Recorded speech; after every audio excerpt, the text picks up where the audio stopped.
all we have is that big word.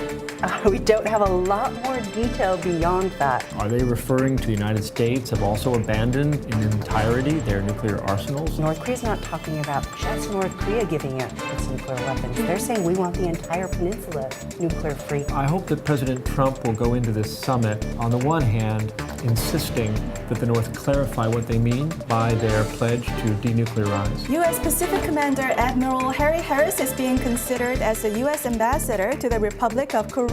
A little bit of a warning to North Korea. One way of maintaining maximum pressure, even while they're reaching out.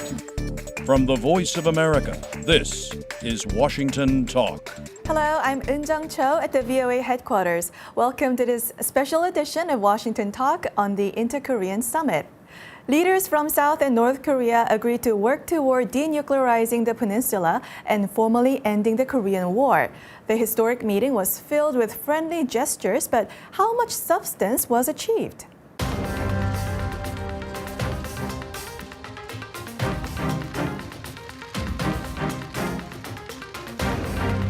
완전한 대화를 통해 핵 없는 한반도를 실현하는 것이 우리의 공동 목표라는 것을 확인했습니다. 하나의 문화를 가진 국가남은 원래대로 하나가 되어 민족 만대의 끝없는 번영을 누리게 될 것입니다.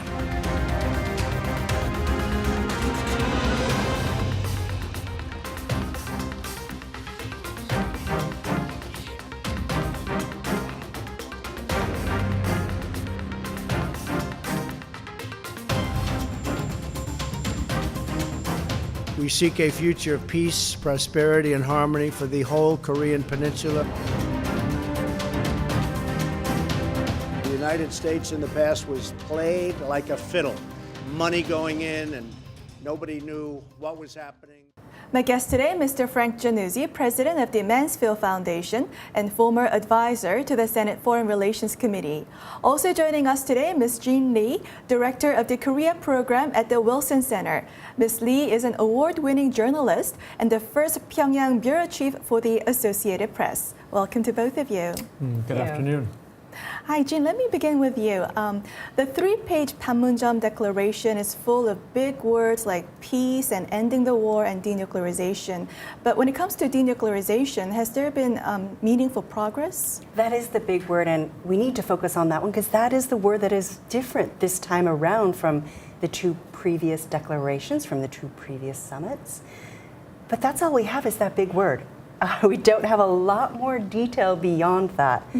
And I think what we'll have to do is see what happens from this point forward and also what happens at that anticipated summit between President Trump and Kim Jong-un. Frank, so the declaration says the two Koreas confirmed the common goal of nuclear-free Korean peninsula through complete denuclearization. But is North Korea going backward in terms of its commitment to denuclearization because its latest unilateral announcement was much more than this? Well, I think you make a good point, Yoon-jung. North Korea has, on the one hand, agreed to the top line that meets the minimum requirement of the Trump administration. They have said that they want to live on a nuclear-free Korean peninsula. But they've left a lot out of that pledge. And I think there's going to be an enormous task ahead for President Trump and the U.S. government as they attempt to nail down exactly what the North Koreans mean when they talk about this nuclear-free peninsula.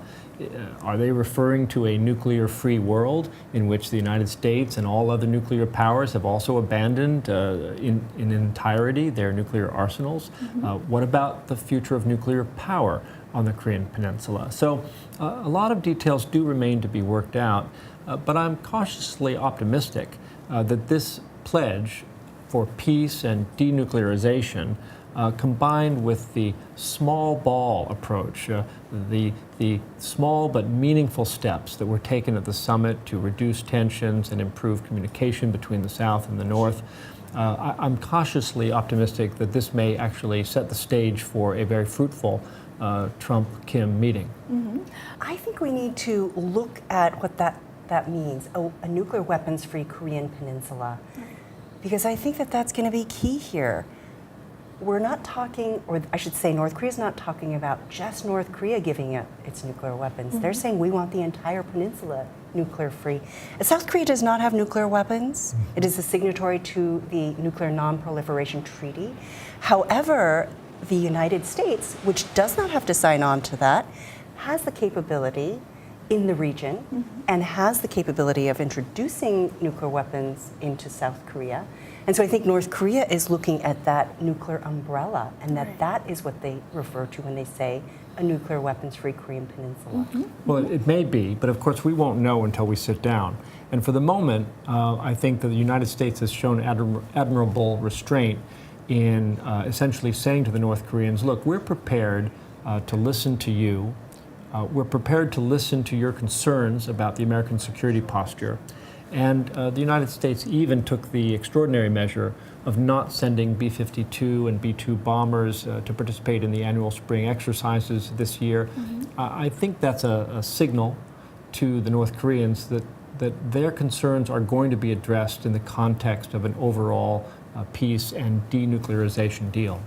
Jean, the Panmunjom Declaration is heavy on peace and improving inter-Korean ties, but not much on denuclearization. Why do you think is that? That's something we need to pay attention to. That piece about denuclearization is toward the end of this declaration rather than at the beginning of it. So it perhaps has lost some emphasis than was originally intended by President Moon. But this is also the trickiest part of the equation. There may be a simpler explanation. Okay. I was not worried that the denuke part was on number 3 or number 4 on the list of to-dos in the North-South summit. I think it's because North Korea believes that this is an issue that fundamentally has to be negotiated with the United States. They don't perceive that kind of a nuclear security threat emanating from the South. They believe it's a topic that really should be discussed between Pyongyang and Washington, D.C. So I was satisfied that it's in the summit joint declaration. And I think we sometimes overlook the fact that there was at least a joint statement. Previous deals that have fallen apart, like the 2012 Leap Day agreement, there was no agreement because there was no joint statement from the two parties flowing out of that meeting. So at least here we've got words on paper that we can now benchmark and hold the North accountable. Jun, the two Koreas are talking of discussing with the United States and China to change armistice into the peace treaty. What should be the sequence of denuclearization and peace treaty? How should we arrange the sequence? Denuclearization will be part of the discussion of a peace treaty. This is something that the leaders may have discussed, but this is something ultimately that North Korea needs to discuss with the United States and include China as well, because they are a signatory to the armistice. I think that we are going into this in such a different fashion than we might have expected, because the President of the United States is approaching this very differently than presidents past may have approached it. So what I say the steps should be may be very different than the way they're going to play out. We're going to be going into this summit backward from precedent, and so it's going to be very different. Frank, so can we make advancements in the peace treaty even before North Korea makes substantial denuclearization moves? Look, I think the phasing of this will be critical. The phasing of the 1994 agreed framework, which also envisioned verifiable denuclearization in exchange for peace and light water reactors, the phasing of it was done in a way to reserve the final steps for the very end. There would be no final peace and no final removal of all of their nuclear stockpile of fissile material until the very last step. What's different this time around is that North Korea already is a nuclear weapons state. And the United States and the international community are demanding some front loading of the steps toward removing those weapons, removing that threat. And for its part, the North wants to backload all of those critical steps to rid their nuclear weapons from the peninsula and front load all the benefits, the peace, the sanctions relief, the economic support. So that's going to be the essence of this negotiation, is going to be trying to find a reasonable compromise that can accommodate the demands of the international community as well as the interests and the security expectations of the North Korean state. And it won't be easy. Jean, regarding economic cooperation, the declaration mentions about reconnecting the roads and railways. Would the two Koreas seek to open up more economic cooperation starting with this? And is this even possible under the current sanctions regime? What's interesting about this summit compared to the two previous summits is that there wasn't this emphasis on economic cooperation. When I looked at that delegation list, we didn't see anyone who was an economic expert on the South Korean side, which tells us that they had other issues that they wanted to prioritize. However, if you talk about engagement and reconciliation, the economic part of it is essential.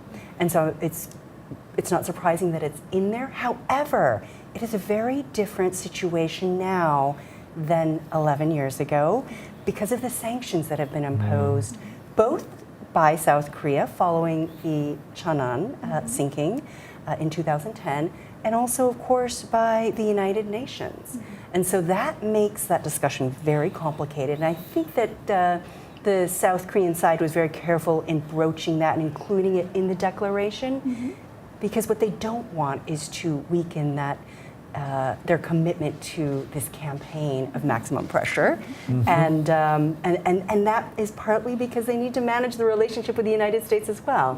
And so I think that's why we saw some mention of it in some minute form. I do want to move on to another question. Okay. President Trump has cautiously welcomed the deal, and although he also said that he does not want to repeat past mistakes, that in the past the U.S. was played like a fiddle. Now, Frank, based upon the results of the Inter-Korean summit, how should the U.S. strategize going into the summit with Kim Jong-un? Well, I'm struck by the modesty of the North-South summit in comparison to the somewhat grandiose ambition I think that President Trump has for his meeting with Kim Jong-un. I think he really hopes to get not just an ironclad commitment out of the North to abandon all of their nuclear weapons, but really rapid action toward that objective. And I think at the end of the day that may be unrealistic. I hope that President Trump will go into this summit, on the one hand, insisting that the North clarify what they mean by their pledge to denuclearize, but at the same time being realistic about what it's going to take even to catalog what we're talking about. We don't know where all the facilities are. We don't know how many weapons they have. We don't know how many missiles they have. We don't know how many centrifuges they have producing highly enriched uranium. Just making a verifiable list of what needs to then be removed is going to take weeks or months or God forbid, years. So I hope that President Trump enters into this summit meeting with a dose of realism. Right. We'll end this conversation here and move on to our next segment.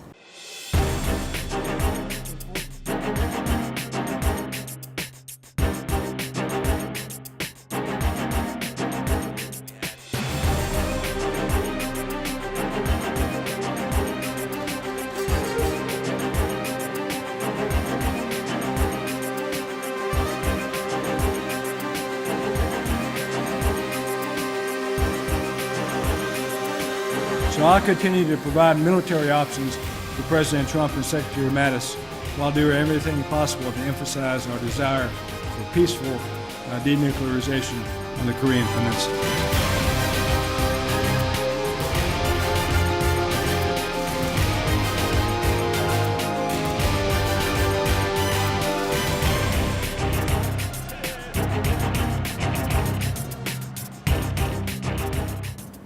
U.S. Pacific Commander Admiral Harry Harris is being considered as the U.S. ambassador to the Republic of Korea.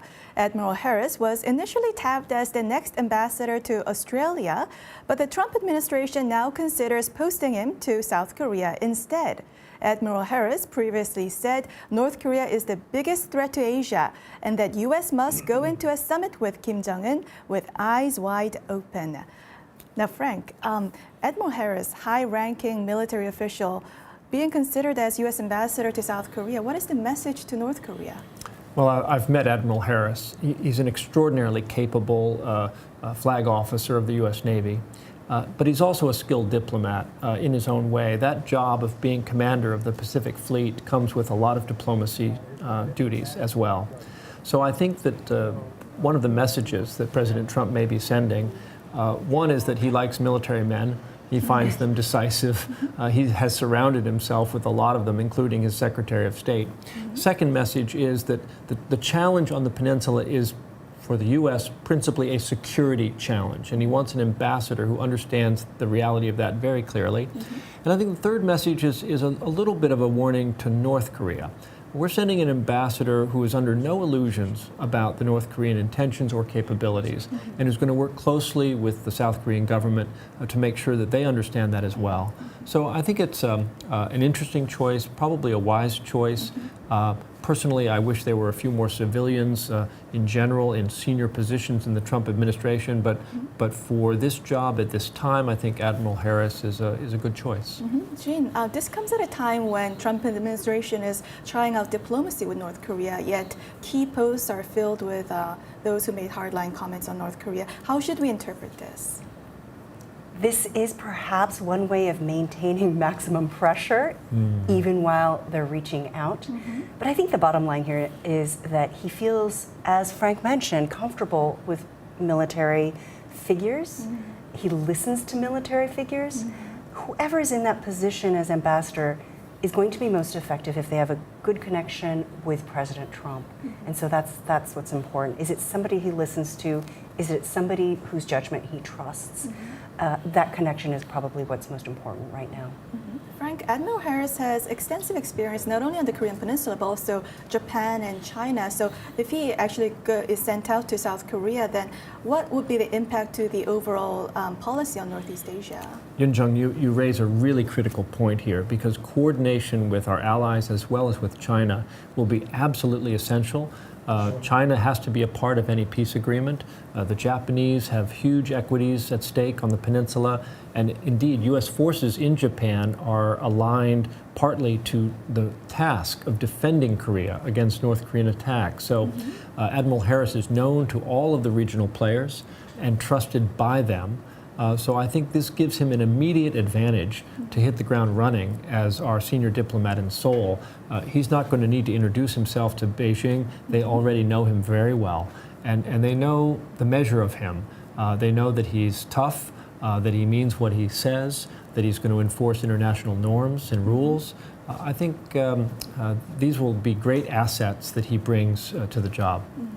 Jean, Secretary of State Mike Pompeo reportedly wanted Admiral Harris as the U.S. ambassador to South Korea, and this was even before his Senate confirmation. So does this show the urgency of the Korea issues for the Trump administration? You know, President Trump said earlier today, we won't be played like a fiddle. So does back that up by sending Admiral Harry Harris into that position. So, but it is important that we have somebody in that position at this juncture. It's going to be a long and difficult and complicated process if all goes well.